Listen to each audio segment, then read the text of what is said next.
TikTok য়েছ বন্ধুসকল ইমান ফুটি লগা নাই দেই কাৰণ মোৰো টিকটক একাউণ্ট আছে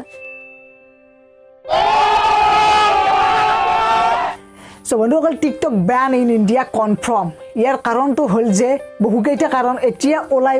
পৰিছে মানে আগতে ওলোৱা নাছিল তেনেকৈ এতিয়াহে ওলাই পৰিছে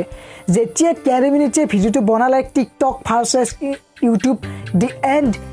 আৰু সেই ভিডিঅ'টো হৈছিল মোষ্ট লাইক ভিডিঅ' কিন্তু সেই ভিডিঅ'টো ইউটিউবে ডিলিট কৰি দিলে কিয় ডিলিট কৰিলে তেওঁ নিজে নাজানে কেৰিমিনিটি নিজে ইয়াৰ ফলত সকলোৱে খুচৰি উলিয়ালে যে টিকটকটো কিয় মানে এটা ভাল নে বেয়া ফলত গম পালে বহুতে গম পোৱা নাছিল টিকটকটো চাইনিজ এপ বুলিতো বহুতে গম পোৱা নাছিল কিছুমানে গম পাইছিল আৰু কিছুমানে গম পোৱা নাছিল ইয়াৰ উপৰি টিকটকৰ পাৰমিশ্যন বুলি এটা অপশ্যন আছে তাত গৈ গম পালে যে টিকটকে হঠাৎ সকলোবোৰ হেক কৰি লৈ যাব পাৰে হয়ও কথাটো কেইদিনমান আগত ইমান ডাঙৰ টিকটকাৰবোৰৰ একাউণ্ট হেক হৈছিল ফেজুৰ 07 সিহঁতৰ একাউণ্ট গোটেই হেক হৈছিল ইয়াৰ উপৰি টিকটকত গোটেইবোৰ ইনফৰমেশ্যন দিয়াই থাকে ইমেইল ফোন নাম্বাৰ চব দিয়াই থাকে ডিটেইলছ কাৰণ চাইনা আপোনালোকে জানে যে চাইনাই সিহঁতৰ যিবোৰ তথ্য সামগ্ৰী থাকে যিবোৰ ডকুমেণ্টছ থাকে সেইবোৰ বাহিৰত উলিয়াই নিদিয়ে সিহঁতে বাহিৰৰ পৰা সেইবোৰ লয়হে টিকটক এপটোৰ জৰিয়তেও সিহঁতে ইচ্ছা কৰিলে গোটেইবোৰ হেক কৰি লৈ যাব পাৰে চ' বন্ধুসকল এতিয়া কি হৈছে যেতিয়া কেৰিমিনিটিৰ ভিডিঅ' ডিলিট কৰিলে সকলো ফেন কেৰিমিনিটিৰ যিমান ফেন আছে ফেনবোৰে টিকটকত 1 ষ্টাৰ দি গ'ল ৰেটিং আনকি ময়ো দিছোঁ যেতিয়া গম পালোঁ যে টিকটকৰ পৰা কি অসুবিধা হ'ব পাৰে কি প্ৰব্লেম হ'ব পাৰে চ' বন্ধুসকল এতিয়া টিকটক এপটোৰ ৰেটিং চাওক আপোনালোকে 1.3 ষ্টাৰ যিটো এপ সমগ্ৰ বিশ্বত ইমান ফেমাছ এপ আছিল হঠাৎ 15 দিনৰ ভিতৰত 1.3 আৰু এতিয়া টুইটাৰত সকলোতে আছে ব্যান টিকটক ইণ্ডিয়া হেছটেগ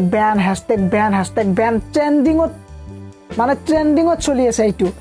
এতিয়া যিটো বস্তু ট্ৰেণ্ডিঙত চলি থাকে সেইটো বস্তুৰ প্ৰতি চৰকাৰে বা সকলোৱে গুৰুত্ব দিয়ে এতিয়া টিকটকৰ ওপৰত ৰিচাৰ্চ কৰি সেইটো ব্যান কৰি দিব টিকটকটো যদি টিকটকে কোনো ধৰণৰ ইয়াত যিবোৰ ভুল আছে টিকটকৰ সেইবোৰ যদি নুশুধৰে যদি টিকটকৰ ভুলবোৰ শুধৰণি নকৰে টিকটকৰ ফালৰ পৰা নটিফিকেশ্যন দিছে যে সিহঁতৰ যিবোৰ ভুল আছে সেইবোৰ তেওঁলোক শুধৰাব কাৰণ টিকটকত বেয়া যিকোনো ভিডিঅ'ৱে আপলোড দিলেই ভাইৰেল হৈ যায় ভাল বেয়া সকলোৱে বিশেষকৈ সৰু ল'ৰা ছোৱালীবোৰৰ ধৈৰ্য শক্তি কমি গৈছে কাৰণ মানুহৰ মাজত অকণমান হ'লেও ধৈৰ্য শক্তি লাগে কাৰণ টিকটক এপটো 1 ক্লিক 2 ক্লিক 3 ক্লিক আহি থাকে 15 ছেকেণ্ডৰ ভিডিঅ'ত যিটো ট্ৰেণ্ডিঙত গান চলি থাকে যিটো ট্ৰেণ্ডিঙত ডাইলগ চলি থাকে সেইটোৰ ওপৰত কৰাৰ ফলত কি হয় তৎক্ষণাত যিকোনো বস্তুৱে ভাইৰেল হৈ যায় ভাল বেয়া তাত কোনো চাবৰ নাই তাৰমানে চ' বন্ধুসকল আপোনালোকে কি টিকটক ছাপোৰ্ট কৰে নে ইউটিউব ছাপোৰ্ট কৰে নে কি ছাপোৰ্ট কৰে সেইটো নাজানো কিন্তু মোৰ হিচাপত এই এপটোত যদি এই এপটোত কোনো ধৰণৰ এইবোৰ ৰেষ্ট্ৰিকশ্যন নানে তেনেহ'লে এই এপটো বন্ধ কৰিব লাগে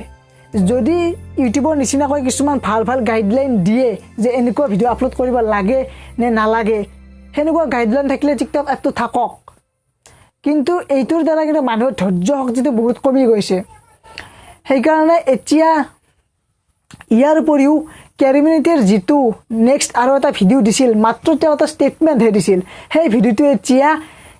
মোষ্ট লাইক ভিডিঅ' হ'বলৈ গৈ আছে আপোনালোকে দেখিছে ইয়াত আৰু তেওঁৰ ছাবস্ক্ৰাইবাৰ এতিয়া তেওঁ 2 নম্বৰ পজিশ্যনত আহি গ'ল ফাৰ্ষ্ট আছে অমিত তেওঁ 2 নম্বৰ কেৰিমিনিটি 2 নম্বৰত আহি গ'ল চ' আপোনালোকে গমেই পালে যে কি আচল ৰিজনটো কি আছিল আচল ৰিজনটো আছিল কেৰিমিনিটিৰ TikTok versus YouTube the and সেই ভিডিঅ'টোৰ পৰা এতিয়া ৰেটিং 1ত আহি গৈছে চ' বন্ধুসকল ভিডিঅ'টো আজিলৈ ইমানেই চ' যদি ভাল লাগিল প্লিজ লাইক কৰিব কমেণ্ট কৰিব আৰু ছাবস্ক্ৰাইব কৰি দিব থেংক ইউ